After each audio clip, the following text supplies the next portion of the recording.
Okay, great. Honorable Everton McFarlane, Financial Secretary of Jamaica. Mr. Pablo Quirno, Chief of Cabinet of Secretary of Finance, the Republic of Argentina.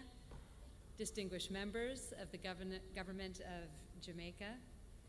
Ambassadors and members of the Diplomatic Corps, executive directors of the Inter-American Development Bank and the Inter-American Investment Corporation, participants and colleagues, good afternoon. You know, as the General Manager of the Multilateral Investment Fund, is it working? Yeah, okay. As the General Manager of the Multilateral Investment Fund, it gives me great pleasure and a little bit of sadness to officially close FOMIN 2016. It's our 19th edition of FOMIN, if you can believe that. I'd like to especially thank the government of Jamaica, Mr. Secretary, your team, especially at the Ministry of Finance, has just been incredibly helpful, working day and night to make this event possible. Yeah.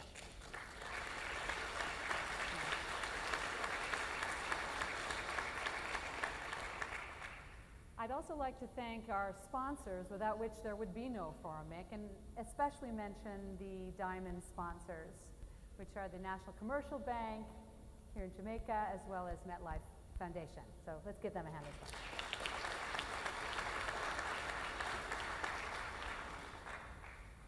Did it work? Okay, great. You know, this FOMIN surpassed all of our expectations in terms of attendance.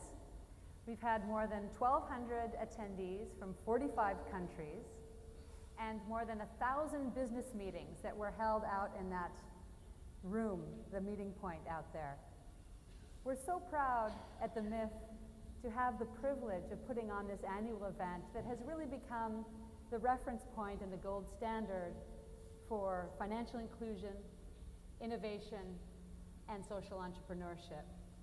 And what's more, it's just amazing to see the people in this room and the people who have been here throughout these last 3 days that come from such a broad range of constituencies. So we have microfinance institutions, we have banks, corporations, policymakers, and a huge range of innovators, many of whom have never been to the FOMIN before. So we're combining our traditional sort of audience with the new audience, and I find it to be extremely exciting, really exciting. How many of you here have ever heard the saying, the quote, that the only constant is change? Has anyone heard that before? The only constant is change. You know, I find that to be a very compelling idea, and I did some research, and you may or may not know this, but that quote comes from an ancient Greek philosopher who, Heraclitus, who was living in 500 BC. So already 2,500 years ago, Heraclitus was talking about how fast the pace of change was back then. And you can just imagine, if he could see forward to 2,500 years into the future, what he would be thinking about the pace of change that we live with here today. You know, innovation happens so fast now. You know, the time it takes, and mainly because of digital technology, the internet and cell phones, the time it takes to test and implement and share a new innovation is just getting faster and faster. And we saw a number of examples of this kinds of innovation here at the FOMIN over the last couple of days. And in specific, I want to focus on one thing which I found to be extremely exciting and transformative, which is digital finance. So digital finance has three main sort of components. First, you have the digital transactions platform. Second, you have the agents, the touch points or the merchants. And then third, you have the device, which is often a cell phone, that enables the customers and agents to transact among themselves. Worldwide, the digitization of the front end of retail banking has almost caused a revolution and has the potential to cause a revolution. We know that still 45% of the adult population in emerging markets still doesn't have access to a bank account. But a McKinsey & Company study recently showed that digital finance has the capability of bringing the bulk of those people into the formal financial sector, and therefore into the formal sector, right? In a lot of cases. And you know, it doesn't really stop there, right? Because digital finance can also enable a whole range of other innovations that we find fascinating. For instance, crowdfunding for startups or early stage companies coming out of accelerators or incubators, or better housing for people living in our cities, smart mobility and transportation, agtech, digital solutions for agriculture. All of these types of innovations provide rich opportunities for micro and small enterprises and social entrepreneurs to launch new initiatives that will really, really make a difference and create economic opportunities. But to underpin all of this, we think that the digital finance has to kind of provide the framework and the rails. So this is all extremely exciting. You know, digital finance is very interesting, but yet it still has not become sort of mainstream in Latin America and the Caribbean, right? It has all this potential, but we seem to be lagging behind a little bit. And I have some ideas about why that might be the case. Let me outline 3 of them for you. First, in Latin America and the Caribbean, we have quite a extensive brick and mortar infrastructure for payments, both domestic and international payments. And also, Latin Americans love, you know, we love our cash, right? Latin American, Caribbean people love cash. So cash is king, and therefore any innovation needs to have the cash in and cash out infrastructure out there. So we need to be creative about how we combine the efficiencies of fintech and digital with the footprint of the infrastructure that already exists.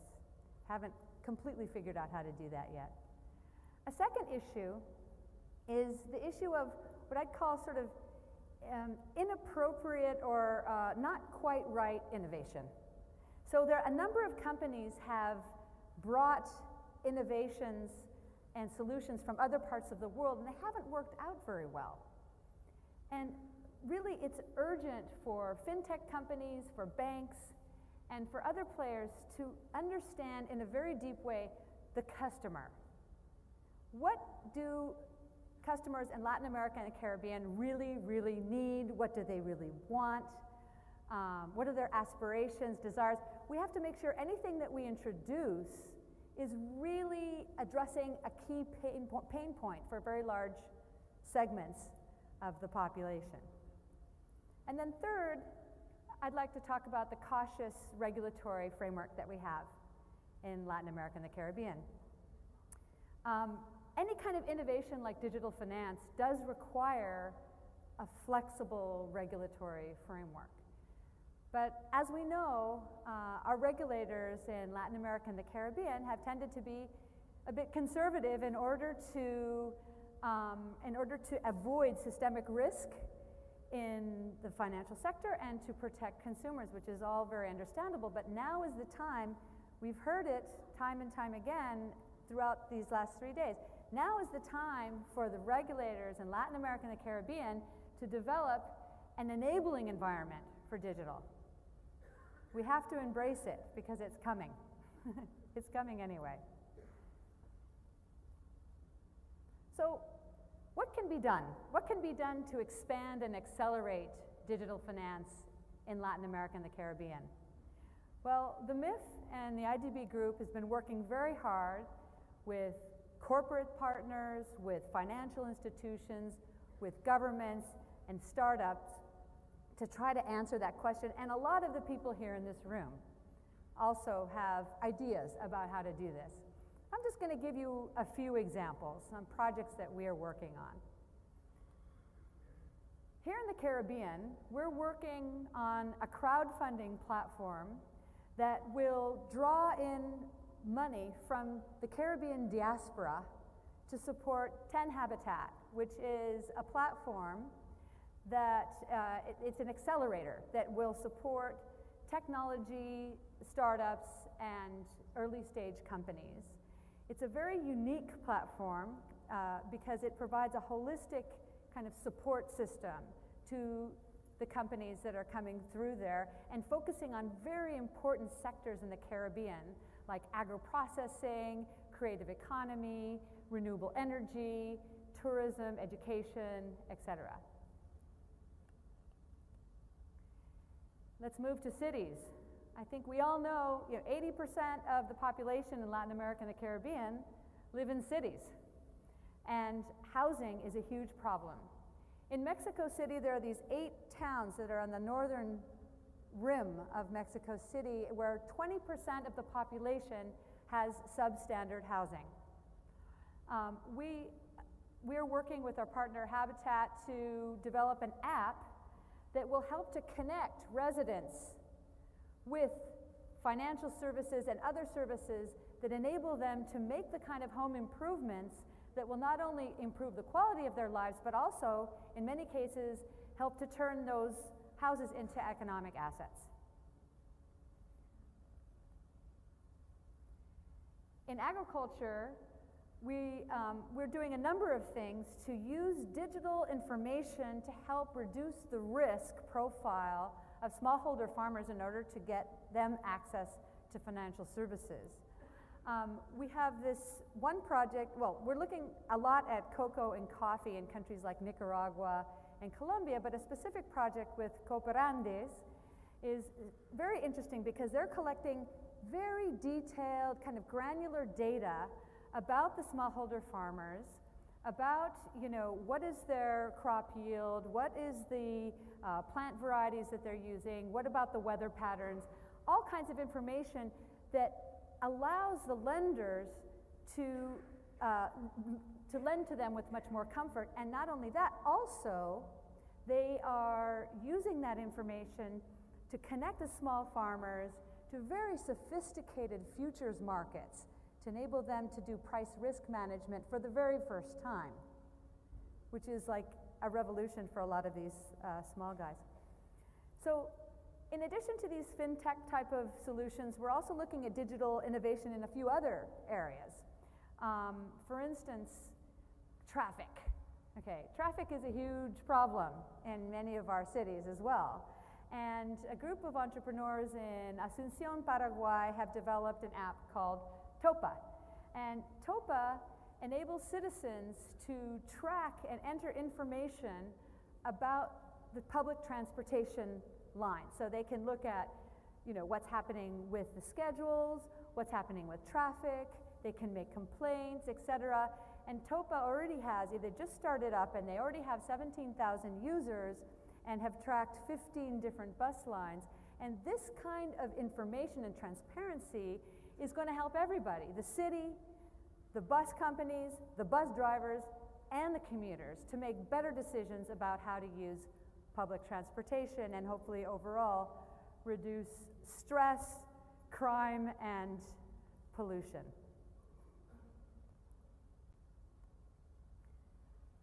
For any of these amazing ideas to really get to scale and come to life in a very big way, we need to also have that baseline of digital financial services behind. As President Moreno said in his opening remarks on Monday, that digital finance is more likely to take root in those countries that have a robust digital infrastructure, dynamic financial services market, and people who are willing and open to try banking in new ways. And at the MIF, we're completely committed to helping to make that a reality, both through our projects as well as through our knowledge and skills exchange. You know, Latin America and the Caribbean shouldn't be just adapting innovation. We want to be at the forefront of innovation. We want to be at the forefront. We want to be leading the world. And on that note, I want to invite you to the Foro 2017 in Argentina, which is going to focus exactly on that type of topic. How are we going to be at the forefront? Now, Pablo Quirno is going to come up and welcome you to Argentina for next year. But before he does that, I'd like to remind us of a saying, a well-known saying of our host country here in Jamaica. It's like, every little thing is going to be all right. And in that spirit, I'd like to invite you after this session to the beach, where I'm really hoping that every little thing is going to be all right and we don't get rained on. So thank you very, very much.